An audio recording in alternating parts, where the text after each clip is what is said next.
Students, सबसे पहले हम आते हैं जी पार्ट्स ऑफ स्पीच पे। आई होप आपका जो आइडिया है वो काफ़ी क्लियर होगा, फिर भी हम इसको रिपीट कर लेते हैं, ठीक है। वर्ड्स जो है वो डिवाइडेड हैं डिफरेंट काइंड में या डिफरेंट क्लासेस में। आपको पता है कि वो जो हम ज़ुबान बोलते हैं उसमें डिफरेंट वर्ड्स यूज़ करते हैं, और वो वर्ड्स जो है वो according to the grammatical usage जो है वो उनको हम डिफरेंट कैटेगरीज में रखते हैं। जैसे पहला है हमारे पास नाउन, किसी भी चीज़ नेम जो है वो किसी भी जगह का नेम जो है, शख्स का जो नाम है वो नाउन कहलाता है। नंबर 2 इज़ एडजेक्टिव, वो चीज़ जो नाउन के बारे में आपको बताए, ठीक है। अगली, बैड, अगली bird, beautiful morning, etcetera etcetera. तो ये जो ब्यूटीफुल हैं, अगली हैं, ये आपको बता रहे हैं उस नाउन के बारे में, तो वो जो है एडजेक्टिव। नंबर 3 प्रोनाउन, जो चीज़ नाउन की जगह यूज़ हो, ठीक है। वर्ब हमारे एक्शंस होते हैं, एडवर्ब जो उन एक्शंस के बारे में बताते हैं, प्रपोजिशन जो किसी चीज़ की पोजीशन बताए या फिर जुमले में जो है दो नाउन को, प्रोनाउन या नाउन को मिलाए। कंजंक्शन भी दो पार्ट्स को मिलाता है, ठीक है, दो फ्रेजेस को, दो क्लासेस को। इंटरजेक्शन वो वर्ड्स जो आपके एक्सप्रेशन, सडन इमोशंस और एक्सप्रेशन को बताते हैं। सबसे पहले आते हैं नाउन की तरफ। Noun is a word used as the name of person, place और थिंग। जैसे मैंने आपके साथ डिस्कस किया, यहाँ पे अकबर जो है, लाहौर जो है, ये एंड रावी जो है, ये नाउन्स हैं। फिर आते हैं जी एडजेक्टिव की तरफ। वो लफ्ज़ है जो कोई किसी चीज़ को डिफ़ाइन करता है। जैसे नीचे देखें ब्रेव बॉय, तो ब्रेव जो है बॉय के बारे में हमें बता रहा है, तो ब्रेव जो है ये एडजेक्टिव है। 20 बॉयज़, 20 बता रहा है बॉयज़ के बारे में, तो 20 भी एडजेक्टिव है। Then comes a pronoun. जैसे मैंने बताया कि नाउन की जगह हम जो लफ्ज़ यूज़ करते हैं उसको प्रोनाउन कहते हैं। For example, Aslam is absent because he is ill. अगर मैं कहूँ he is absent because he is ill, तो ही जो है वो असलम की जगह यूज़ हुआ, तो ही जो है ये हमारा प्रोनाउन हो गया। Next comes a verb. Verb वो चीज़ जो हमारा एक्शन होता है। For example, the girl wrote a letter, लड़की ने ख़त लिखा। अब क्या चीज़ बता रही है हमें कि काम हुआ, लिखा, लिखने का अमल जो है ये एक्शन है, तो ये वर्ब है, ठीक है। Peshawar is a big town, तो यहाँ पे जो पेशावर इज़ है, इज़ भी अच्छा, हमारे पास ज़रूरी नहीं है कि वो जिसमें हम मूवमेंट करें वही एक्शन हो, कोई स्टेट भी हो सकती है जो हमारी एक्शन में हो सकती है, या स्टेटिक वर्ब्स जिसको हम कह सकते हैं। तो is be to be verb है, तो यहाँ पे इज़ जो है ये वर्ब है। एन एडवर्ब, एडवर्ब वो लफ्ज़ होता है जो फिर वर्ब के बारे में आपको बताता है। For example, he work the sum quickly, sum उसने कैसे हल किया या उस पर कैसे काम किया, क्विकली बड़ी जल्दी से किया। अब जो काम के बारे में कि उसने वो काम कैसे किया, क्विकली किया, जल्दी किया, क्विकली हमें बताता है कि वो उसने काम बड़ी जल्दी किया, तो quickly is adverb. This flower is very beautiful, again is to be verb. Preposition is a word used with a noun or pronoun to show the person or thing denoted by the noun or pronoun stands in relation to something else. अब देखिए यहाँ पे there is a cow in the garden। अब यहाँ पे cow जो है वो कहाँ पे है, इन द गार्डन, तो इन हमें बता रहा है कि वो गार्डन में है, तो काव भी नाउन, गार्डन भी नाउन, दोनों के बीच में जो रिलेशन या कनेक्शन है वो इन बता रहा है। तो इन हमारे पास हुआ जी प्रपोजिशन। कंजंक्शन को देखिए, मैंने आपको कहा कि दो फ्रेजेस, दो क्लासेस, दो नाउन्स को मिलाता है। जावेद एंड जवेरिया, यहाँ पे देखिए जावेद नाउन, जवेरिया नाउन, दोनों को मिलाया किसने, एंड, तो एंड हुआ कंजंक्शन। टू एंड टू को मिला कौन रहा है, एंड, तो एंड इज कंजंक्शन। फिर है I ran fast but missed the train, ठीक है, मैं तेज़ भागा लेकिन जो है बट जो है ये कनेक्शन पैदा कर रहा है मिस द ट्रेन में, ठीक है। अब बट जो है ये कंजंक्शन है। एन इंटरजेक्शन देखें, alas she is dead, hurrah we have won the match, दोनों में देखें अलास और हुर्रा ये जो है इंटरजेक्शन है। अच्छा, अब आगे आपको बता रहे हैं कि डिफरेंट क्लासेस में तो हमने वर्ड को जो है डिस्ट्रीब्यूट किया सेंटेंस में, लेकिन ये ज़रूरी नहीं है कि वो लफ्ज़ वही काम अदा करें जुमले में। फॉर एग्ज़ाम्पल, नाउन जो है वो कभी कभी एडजेक्टिव का काम कर सकता है, ठीक है। जैसे हम कहें यूनिवर्सिटी टीचर, यूनिवर्सिटी नाउन है, टीचर भी नाउन है, लेकिन यहाँ पे यूनिवर्सिटी जो है वो बता रहा है टीचर के बारे में हमें, तो यूनिवर्सिटी इज़ एडजेक्टिव है, ठीक है। फिर हम कह सकते हैं दी बलून फ्लोटेड, अब कहाँ पे गई बलून, अप, ऊपर की तरफ। अब जो है एडवर्ब ऑफ प्लेस बता रहा है कि ऊपर की तरफ गई, लेकिन अगर हम कहें the up train is late, तो अप ट्रेन कौन सी वाली ट्रेन? अप ट्रेन, ठीक है।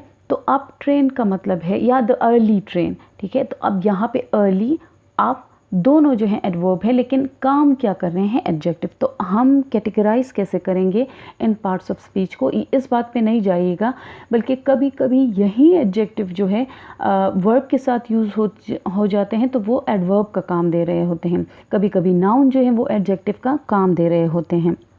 तो आपकी जो अगली एक्सरसाइज है वो इसी पे बेस करती है। उसमें आप इसके यूजेज को देखेंगे कि वो किस चीज़ के साथ यूज़ हुआ है, ठीक है। उससे आप अंदाज़ा लगाएंगे कि वो एडजेक्टिव है या एडवर्ब है। So we move on to next page, that is page number 10, and you will find exercise number 1 here. So let's solve this exercise. अब इसके बाद हम एक्सरसाइज करेंगे फेयरवेल सरमन की, और this is page 10। Parts of speech के बाद हम जो है एक्सरसाइज नंबर 1 पे आएंगे। This is based on the previous parts of speech discussion. जैसे मैंने आपको बताया, यहाँ पे यही कंफ्यूजिंग पार्ट्स ऑफ स्पीच हैं। फॉर एग्जांपल, अगर कोई एडजेक्टिव है लेकिन वो काम एडवर्ब का कर रहा है, प्रीपोजिशन है लेकिन पार्टिकल है, वगैरह वगैरह। So we will see towards this.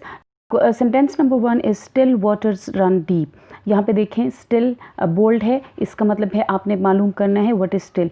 Still water के साथ यूज़ हुआ है। अब वाटर क्या चीज़ है? A name of thing, place और एनीथिंग। तो वो यहाँ पे ये थिंग है। स्टिल उसको क्या कर रहा है? स्टिल उसके बारे में हमें मालूमात दे रहा है कि कौन सा पानी, खड़ा हुआ पानी जो है। So still here defines noun, it means it's an adjective. Come to sentence number 2, he still lives in the house. अब यहाँ पे स्टिल को देखें, यहाँ पे नाउन के तौर पे इस्तेमाल नहीं हुआ, क्योंकि यहाँ पे वो अभी बता रहा है कि अभी भी रह रहा है। सो रहने के अमल को एक्सप्लेन कर रहा है, और लिव्स हमारे पास है वर्ब। इसका मतलब है अगर ये वर्ब को एक्सप्लेन कर रहा है और वर्ब के बारे में हमें मालूमात दे रहा है, तो जो वर्ड हमें वर्ब के बारे में मालूमात दे वो कहलाता है adverb. So still here is adverb. देखिए सेम है, लेकिन यूसेज के लिहाज से दोनों जो है पार्ट्स ऑफ स्पीच वो चेंज हो जाते हैं। पहली जगह पे एडजेक्टिव है, यहाँ पे adverb. Come to sentence number 3, after the storm comes the calm. After preposition है, ठीक है। Like when does the storm come? After the calm. So after the storm, ठीक है। तो after होगा इसके बाद। स्टॉर्म हमारे पास नाउन है, काम भी हमारे पास नाउन है, तो दोनों के बीच में ये कनेक्शन पैदा करता है। सिर्फ ये है कि आफ्टर द स्टॉर्म को पहले यूज़ किया गया है इस जुमले को, और कम्स द काम बाद में। Come to sentence number 4, the after effects of the drug are bad. अब क्वेश्चन नंबर 4 में देखें, आफ्टर, यही आफ्टर यूज़ हुआ है अफेक्ट्स के साथ। अफेक्ट्स यहाँ पे नाउन के तौर पे यूज़ हुआ है। The after effects of the drug, जैसे आफ्टर शॉक होते हैं, या जो रिज़ल्ट होता है, तो रिज़ल्ट भी नाउन है। यहाँ पे आफ्टर डिफ़ाइन कर रहा है अफेक्ट्स को। कौन से अफेक्ट्स? वो वाले अफेक्ट्स जो बाद में हुए, ठीक है। So the after is, so it works as adjective here. After is adjective. Sentence number 5 की तरफ आते हैं। ये भी देखें, the up train is late. Which train is late? The up train is late. अच्छा, एडजेक्टिव को हम हमेशा पहचानते हैं विच से। अगर आप क्वेश्चन पुट करते हैं विच थिंग, तो आप कहते हैं वो वाली। तो जो वो वाली है वो मतलब है कौन सी वाली ट्रेन? Up train. तो अप जो है आपको डिफाइन कर रहा है ट्रेन को, कौन सी वाली ट्रेन है? वो अप ट्रेन है, ठीक है। वैसे अब जो है ये एडवर्ब है, एडवर्ब ऑफ प्लेस। जैसे द बलून फ्लोटेड अप, कहाँ, किस तरफ गई बलून? अप, यानी ऊपर की तरफ गई। यहाँ पे देखें, यहाँ पे अप पोजीशन नहीं बता रहा, वो डायरेक्शन नहीं बता रहा, बल्कि आपको बता रहा है कि वो वाली ट्रेन, तो ट्रेन को डिफाइन कर रहा है यहाँ पे, इसलिए अप जो है ये एडजेक्टिव है। Come to sentence number 6, it weighs about a pound. यहाँ पे it weighs about a pound, weighs जो है वर्ब है, ठीक है। और कितना है? तो अबाउट अ पाउंड, 1 पाउंड के करीब है। So about tells you about the verb weighs, so it is adverb, adverb of quantity, यानी क्वांटिटी आपको बता रहा है। सेंटेंस नंबर 7 है, he told us all about the battle. Battle के मुतल्लिक उन्होंने सब कुछ हमें बताया। नाउ हीज़ प्रोनाउन और द बैटल, बैटल जो है दूसरा नाउन है हमारे पास। कनेक्शन कौन बना रहा है? अबाउट, ठीक है, दोनों पार्ट्स में। So about is again a preposition here. All about the battle, सब कुछ बताया, ठीक है। इसके अलावा प्रोनाउन भी है ही टोल्ड अस, क्या बताया उसने? अबाउट द बैटल, बैटल दूसरा नाउन, दोनों को ज्वाइन किया किसने, अबाउट ने, तो अबाउट है यहाँ पे preposition. Okay, sentence number 8, he was only a yard of me.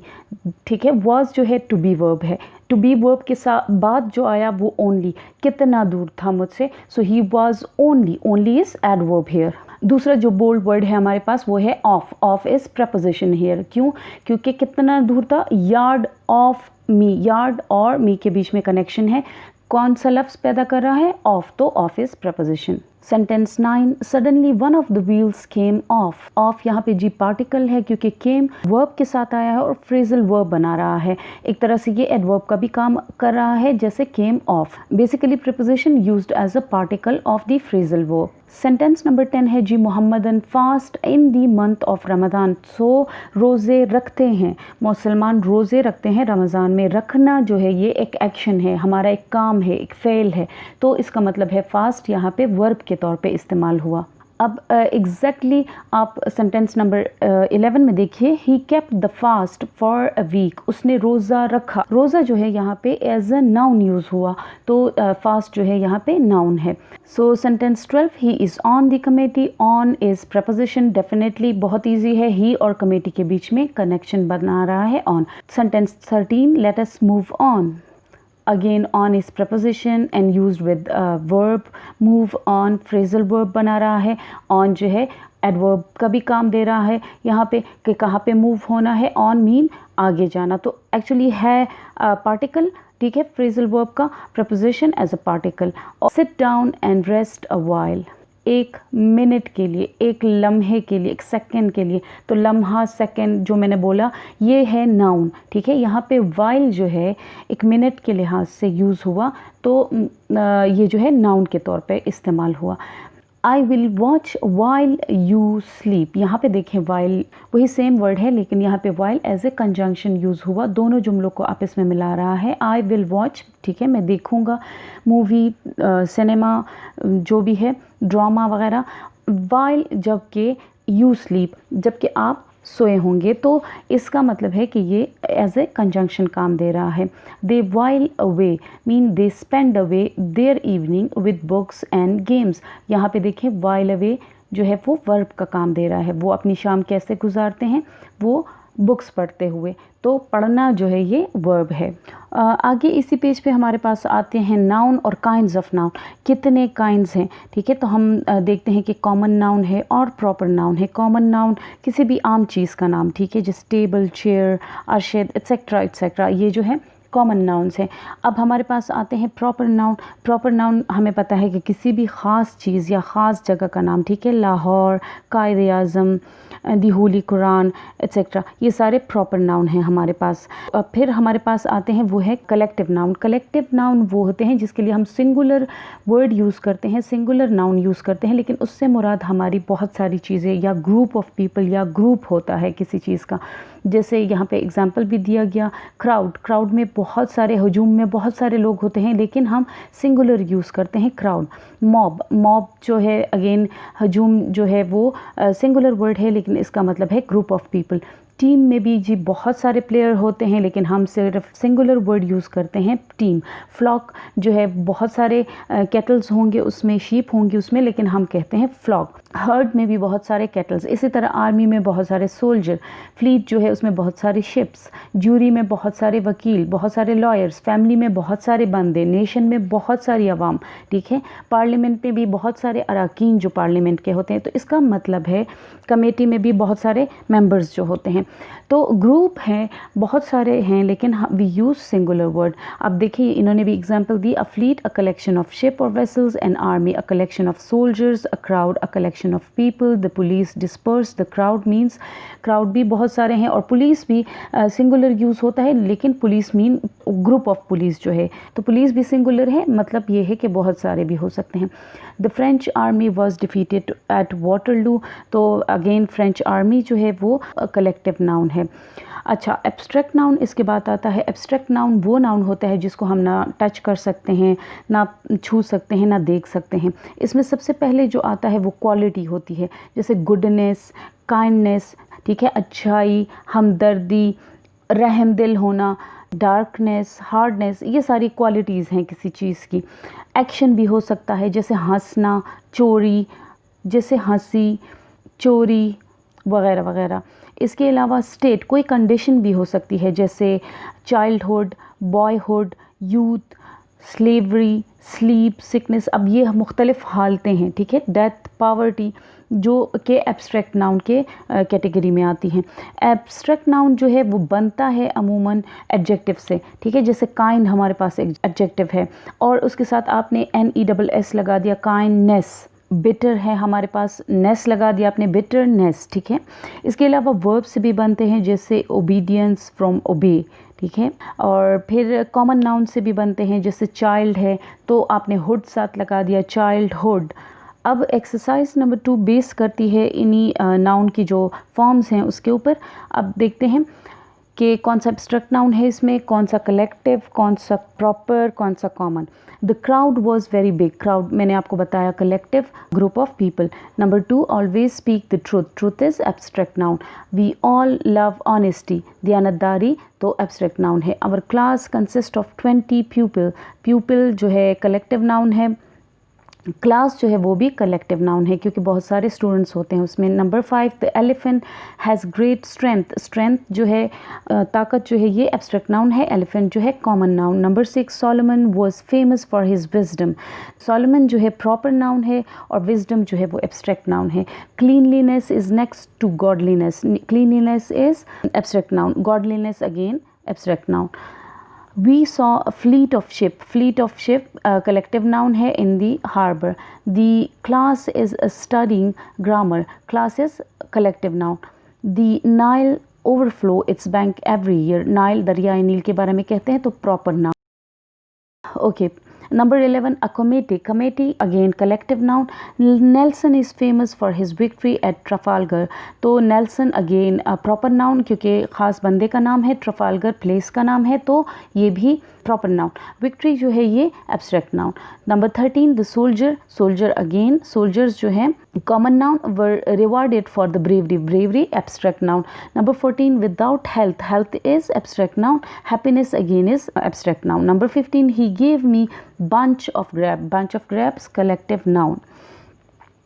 I recognized your voice at once, ठीक है, voice जो है abstract noun है।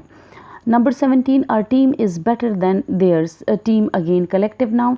Number 18, never tell a lie, तो lie जो है abstract noun है। Wisdom is better than strength, wisdom और strength again abstract noun। Number 20, he sets a high value is abstract noun on his time जो है again abstract। I believe in his innocence abstract। Number 22, this room is 30 feet in length जो है abstract noun है और room जो है common noun। I often think of the happy days of childhood is abstract noun और happy भी abstract noun है। Next students, आपके पास आता है masculine, feminine यानी मुज़क्कर मुअन्नस की एक complete list है। ये बहुत easy है, आपने सिर्फ इसको पढ़ना है and go through it, ठीक है। इसमें अगर किसी चीज़ के मीनिंग नहीं आते आपको तो आप कमेंट बॉक्स में पूछ सकते हैं, फिर भी जो है आई विल ट्राई कि मैं इसको भी मीनिंग के साथ जो है आपको क्लियर करूं। इसमें आपने जो देखना है कि वो आप ज़्यादा से ज़्यादा याद करें क्योंकि MCQ में कोई ना कोई आ जाता है हर साल। So this was the end of the grammar of first chapter farewell sermon. I hope आपने सारी एक्सरसाइज जो है वो कर ली होगी।